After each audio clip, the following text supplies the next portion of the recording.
بسم الله الرحمن الرحیم ئێمە کۆنجمەنی خەلیفانی کۆمەڵی ئیسلامی هەستاین بە سازکردنی ئێوارەخوانێک مۆژمارێکی بەرچاو لە ئەندامانی سنووری ئەنجومەن بۆ مەستی لە یەکتر نزیکبوونەوە و کۆکردنەوەی ئەندامان و لەو ئێوارەخواندا کۆمانکردنەوە.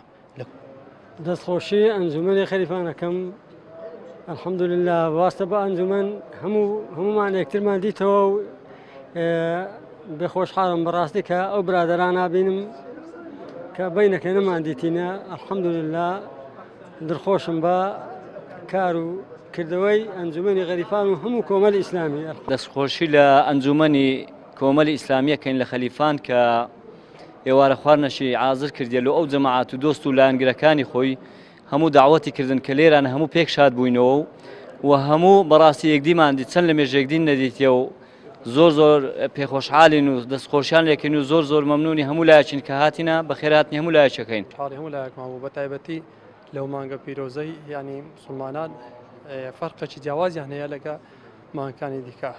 هەجە بۆیە ینی هیواداری مسلمانان بەردەوام لە مانگەکانی تریش ئەوها گەرم و گوڕ بن لەسەر عیباد خواپەرستی و پێکەوەژیان و برایەتی و ئێوارەخوان و لە ڕووی هەموو شتەکانی هەموو ئەو شتانی کە خوای گەورە ڕەزامەندی لەسەرە.